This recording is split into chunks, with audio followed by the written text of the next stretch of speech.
తాకట్లో ఉన్న బంగారాన్ని విడిపించి ఆ రోజున మార్కెట్ ధర కట్టి మిగిలిన డబ్బును మీకు అందిస్తుంది కొమ్మూరి గోల్డ్. అండ్ మీ లైఫ్లో డబ్బుని ఎలా హ్యాండిల్ చేస్తారు, డబ్బుని ఎలా చూస్తారు, డబ్బుని ఎలా వాడతారు? ఈఎంఐల గోల మీకు ఉందా? లేదండి. అది ఒక్కటే లేదు నాకు. నేను ఎప్పుడు ఏది కొన్నా ఈఎంఐలకి సంబంధించి ఉండకూడదని అనుకుంటా.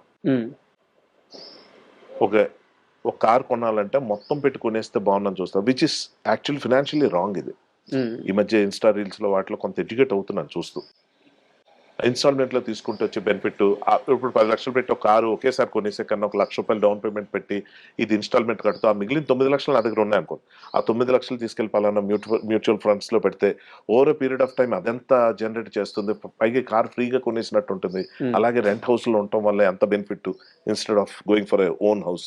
ఇవన్నీ ఈ మధ్య ఎడ్యుకేట్ అవుతూ, coming to your point, like I never thought like, అంటే నాకు బర్డెన్ ఉండకూడదండి. అంటే డబ్బుల కోసం నాకు ఇష్టం లేని పని నేను చేస్తున్నాను అది ఉండకూడదు. ఇష్టం లేని పనులు ఇప్పటికీ చేస్తున్నాను కాదంట్లే, కానీ ఆ డబ్బుల కోసం కాదు. మొహమాటం అవ్వచ్చు, ఇంకో ఆపర్చునిటీ వల్ల కావచ్చు, ఏదో ఒకటి చేద్దాంలే అని దాంట్లో కావచ్చు, కానీ అమ్మో ఈ నెల అలా గడవాలి అది కాదు. Touch wood. పాయింట్ ఏంటంటే నాకు ఎప్పుడు కూడా అమ్మో ఫీజులు కట్టాలేమో, లేకపోతే ఏదో డొనేషన్ కట్టాలి అటు పిల్లలాగా ఉంటే చెప్తున్నా, ఏదో ఫ్యామిలీ రెస్పాన్సిబిలిటీ మీరు అన్నదా చెప్దాం, ఇవన్నీ ఎందుకు లేనివి ఉన్నవే. ఒక ఇల్లు కొనుక్కుంటే ఏమే అది నాకు ఇష్టం లేదు. దానికన్నా ఒక రిటర్న్స్ జనరేట్ చేసి ఒక స్టేజ్కి వచ్చిన తర్వాత వచ్చే విధంగా ఎలాగుంటే అటువంటి వాటి మీద చిన్న చిన్నగా ఈ మధ్య స్టార్ట్ చేశాను. అంటే ఆ కాన్షియస్ ఉందా, మనీని జాగ్రత్తగా చూడాలి అని? ఉంది. కాకపోతే ఎలా అంటే అండి, నేను చేసే సెలెక్టివ్ రూల్స్ కానీ నాకు వచ్చే ఆఫర్సే తక్కువ, అందులో కొంచెం నేను సెలెక్ట్ చేసుకుంటాను.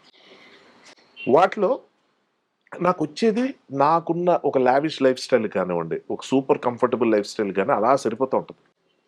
సో యాక్టర్సే కాదండి, ఫర్ దట్ మ్యాటర్ ఇప్పుడు గవర్నమెంట్ జాబ్ లేవు కాబట్టి మన ఆడియన్స్లో ప్రైవేట్ ఉద్యోగాలు చేస్తున్న వాళ్ళు కూడా ఎప్పుడు ఒకలాగా ఉంటుందని ఆలోచించకూడదు. అందరికీ తెలుసు పలానా ఏజ్ వచ్చాక మనం చేద్దాం అని అనుకోకూడదండి. ఎంత కుదిరితే అంత చేసుకుంటూ వెళ్ళిపోవటం అనేది, సేవింగ్స్ అనేది మంచిది. ఇదేదో నేను చెప్తే వింటాను కదా, మరి నువ్వు చేయలేదు కదా మాకెందుకు చెప్తున్నావు అనే మైండ్ సెట్ ఉన్నోళ్ళు ఎక్కువ ఉంటారు, అందుకని సలహాలు ఇవ్వను. But I would like to share this thought, like ఎక్కడో దగ్గర you need to be little careful. ఎందుకంటే అన్ని రోజులు ఒకలాగా ఉండవు. తెలియదు సార్, అంటే ఎలా ఉంటుందంటే ఇప్పుడు కొన్ని వేల కోట్లు ఉన్న ఒక వ్యక్తి పేరు చెప్పకూడదు, ఎంబారస్మెంట్ ఉంటుంది కాబట్టి పాప అతను చనిపోయాడు. అంటే మనం సినిమాలో చూపిస్తారు చూడండి, హెలికాప్టర్లో ఫారెన్ నుంచి, రష్యా నుంచి, అమెరికా నుంచి డాక్టర్లు వచ్చేసి లేదా వీళ్ళని తీసుకెళ్లి ఎక్కడో పెట్టి, అలాంటివి అలవోకగా చేయగలిగే ఒక స్తోమత ఉన్న పరిస్థితుల్లో కూడా ఏమీ చేయలేక మనుషులు చచ్చిపోతూ ఉంటారు. ఫిజికల్ ఫిట్నెస్ అంటూ జిమ్లోకి వెళ్ళిపోతూ ఉంటారు. వైరాగ్యం వేదాంతం మాట్లాడుతున్నాను అనుకోకండి, బట్ ఉండాలి అది కొంత. ఏంటంటే ప్రశాంతంగా ఉండు, ముందు ఈఎంఐ టెన్షన్లు వద్దు మనకి. ఈ కారు ఉందా, నేను 12 ఏళ్ళకి ఒక కారు మార్చలా. ఇప్పుడు గవర్నమెంట్ రూల్ ఉందని మార్చిపోతున్నారు, 15 ఏళ్ళకి ఏదో మార్చేస్తాను అంతే తప్ప. అది 150,000 కిలోమీటర్లు పెడితే కంపెనీ బళ్ళు వస్తాయి సార్.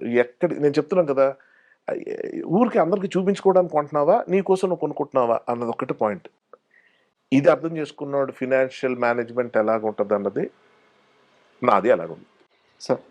అండ్ చివరి క్వశ్చన్ సార్, ఇప్పుడు తల్లిదండ్రులు ఊర్లో ఉంటారు లేదా మనతోనే ఉంటారు, కానీ చాలా బిజీగా ఉంటాం.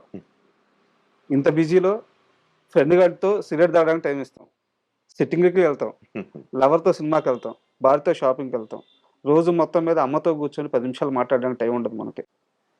సో అమ్మ విలువ తెలియకుండా, నాన్న విలువ తెలియకుండా, అంటే వాళ్ళకి ప్రేమ లేదని కాదు, నాన్న ఫోన్ చేస్తే చెప్పు ఇలా మాట్లాడతాం. వీళ్ళకి మీరు చెప్పేది ఏంది అంటే, ఎందుకంటే మీ నుంచి ఒక మాట వస్తే దానికి వెయిట్ ఉంటుంది, అందుకు అడుగుతున్నాను. మీరు గమనించారా ఇలాంటి ఒక ఫీడ్బ్యాక్? ఇలాంటి ఒక పద్ధతి ఉంది. అంటే అందరితో బాగా మాట్లాడతాం, తల్లిదండ్రులతో మాత్రమే చిరాగ్గా మాట్లాడతాం. నేను కూడా గతంలో చేశానండి. అంటే ఎలాగంటే మనకి రకరకాల స్ట్రెస్లు ఉంటాయి లైఫ్లో.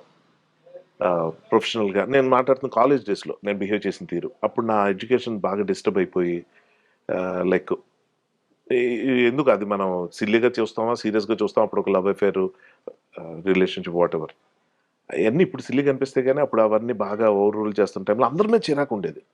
నేను అంటుంది ఏంటంటే, మీరు అడిగిన క్వశ్చన్కి వైడ్ ఆన్సర్ ఉందండి. అంటే ఎవరితో మనం విసుగ్గా ఉండక్కర్లా, కాకపోతే when it comes to people who need our attention, who need hour time.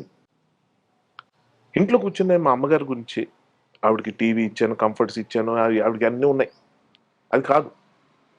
నేను వెళ్ళి అర్ధరాత్రి 12 గంటలకు వెళ్ళి ఆవిడ రూమ్లోకి వెళ్ళి నేను సౌండ్ ఆవిడ ఏమాత్రం మెలకు వచ్చినా ఆవిడ చూస్తే గనక అక్కడి నుంచి 1.5-2 గంటలు మాట్లాడుకున్న రోజులు ఉంటాయి. అంటే ఆవిడ నిద్ర లేపేస్తున్నా బాధ నాకు ఏమాత్రం ఉండదు. ఆవిడ కూడా ఏంటి బుర్ర తింటున్నాడు ఏవి ఆవిడకి సంబంధం లేని టాపిక్స్ అవి కూడా ఆవిడకి నచ్చేవని మాట్లాడతాను కాదు. ఇవాళ షూటింగ్లో ఎలా అయిందమ్మా, అది ఎలాగైందమ్మా, ఇదమ్మా అదమ్మా, అక్కడ డబ్బులు వాళ్ళు ఇవ్వలేదమ్మా, వీళ్ళు ఎలా చేశారమ్మా, అది ఎలాగైందా, ఆవిడకి 80% అర్థం కాని టాపిక్స్ కూడా కొన్ని మాట్లాడతారు సార్. ఎందుకంటే ఆవిడకి మాట్లాడుతుంటే నన్ను చూడడం ఇష్టం. తెగ సార్. ఇది నాకు అర్థమైన తర్వాతే ఆవిడ ప్రేమ నాకు అర్థమైన తర్వాత నా ప్రేమ ఏమైనా ఉంటే చూపించుకునే ప్రయత్నం చేస్తున్నా. ఇది మనకు అర్థం కావు సార్, వాళ్ళు చూపించే ప్రేమ మనకు అర్థం కాదు. నాన్న తిడుతున్నాడంటే ఆ తిట్టులో ప్రేమ ఉందన్న విషయం మనకు తెలియదు. అమ్మ తినరాని ఎంటపడుతుందంటే అందులో ఉన్న ప్రేమ మనకు అర్థం కాదు. అలాగే ఒక గర్ల్ ఫ్రెండ్ కానీ, పిల్లలు కానీ, పెద్దోళ్ళు కానీ, వృద్ధులు కానీ వాళ్ళు చూపించే ఏంట్రా అలా తయారయ్యావు అంటే అయితే లావ్ అయిపోయి ఉండొచ్చు, లేదా సన్నబడిపోయి ఉండొచ్చు, సరిగ్గా తింటలేదా లేకపోతే ఎక్కువ తింటున్నావా, ఏదో ఒకటి అవతల వాళ్ళు తిడుతున్నారంటే అందులో లవ్ ఉందన్న విషయం మనకు అర్థమైతేనే మనం ఏం చేయగలం సార్. మనకు అర్థం కాకపోతే మన దురదృష్టం అనుకోవాలి అంతే సార్. ఏదైనా సరే. ఇప్పుడు ఫర్ ఎగ్జాంపుల్ మొన్న ఈ మధ్య యూఎస్ వెళ్ళి వచ్చాను ఒక షూటింగ్ నిమిత్తం. 4 రోజులు మా మదర్తో అసలు మాట్లాడలేకపోయాను. సేమ్ ఇక్కడ డే అక్కడ నైట్, నేను అక్కడ నైట్ ఇక్కడ డే టైం ఫోన్ చేయాలంటే అక్కడ నేను పడుకోవాలి, అలసిపోతుండేవాడిని. మా మదర్ ఫోన్ చేసే టైంకి అది నాకు నైట్, అదే డే టైం. పోనీ నేను చేద్దామంటే ఇక్కడ నైట్ ఉంటాయి ప్రాక్టికల్ ప్రాబ్లమ్స్, కానీ కాంపన్సేట్ చేసేయాలి. రోజు ఇంత మ్యాండేటరీగా మా అమ్మాయితో ఫీల్ అయిపోద్ది అని చెప్పి, లేకపోతే మా ఆవిడ ఫీల్ అయిపోయి, లేకపోతే ఇంకోటి ఫీల్ రోజు అని అందరి కోసం బతికితే మనం ఇంకా వేస్ట్ బతకడం చండాలంగా ఉంటుంది లైఫ్. నేనేమంటున్నానంటే yes you are important to me, you mean something to me అన్నది అవతల వాళ్ళకి అర్థమయ్యేలాగా నువ్వు బిహేవ్ చేయటం అనేది మన చేతిలో ఉన్న పనే. అది వీ హ్యావ్ టు డూ. అది చేయాలి. నేను నా పరిధిలో నేను చేస్తున్నా. నేను కావాలని మా మదర్ని బాగా డిస్టర్బ్ చేస్తా. నాకు ఇష్టం. ఎక్కువసేపు పడుకో, పొద్దున్న 5 గంటలు లేచి ఏం చేస్తావు అంట. అంతేలేరా పర్లేదు, అరే నీ వల్లే వాళ్ళు 7:30 లేచి అంటారా, మంచిదమ్మా, గ్లామర్ పెరిగింది. వీ హ్యావ్ సమ్ అందరూ ఇళ్ళలో ఉండేవి ఇవన్నీ. లైక్ యూ సెడ్, లైక్ మీరు అడిగిన క్వశ్చన్లు గురువారెడ్డి గారు మొన్న ఒక ఇంటర్వ్యూలో చూశానండి, అది రీల్లో.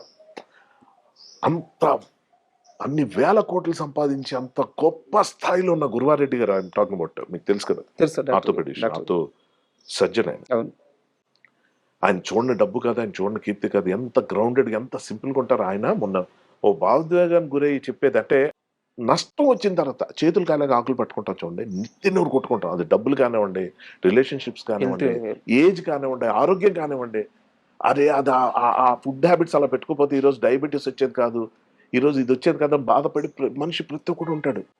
కానీ నేనేమంటానంటే అవన్నీ ముందు ఊహించేసుకుని జాగ్రత్తగా ఉండడం బెటర్ కదా అని నేను కూడా చాలా చేతులు కాల్చుకున్నాక, ఫినాన్షియల్గా కానీ ఎమోషనల్గా కానీ. And for more videos, Please subscribe to iDream. Please subscribe to iDream. Please subscribe iDream. And please subscribe to iDream. For more videos, subscribe to iDream. please like, share and subscribe to the channel. Congratulations, iDream. Subscribe to iDream.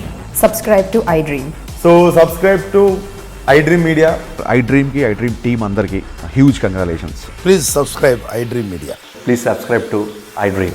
Subscribe iDream. Please subscribe to iDream. iDream అంటే నా కళల channel subscribe చేసుకున్న నోరు తిరుగుతలేదు, మీరైతే గంట గుర్తు కొట్టండి. For more such videos, please subscribe to iDream. Subscribe to iDream. Please subscribe to iDream. Please subscribe iDream Media. Please do subscribe to iDream. Please subscribe to iDream Media. For best entertainment and information, please subscribe iDream. And don't forget to subscribe to iDream.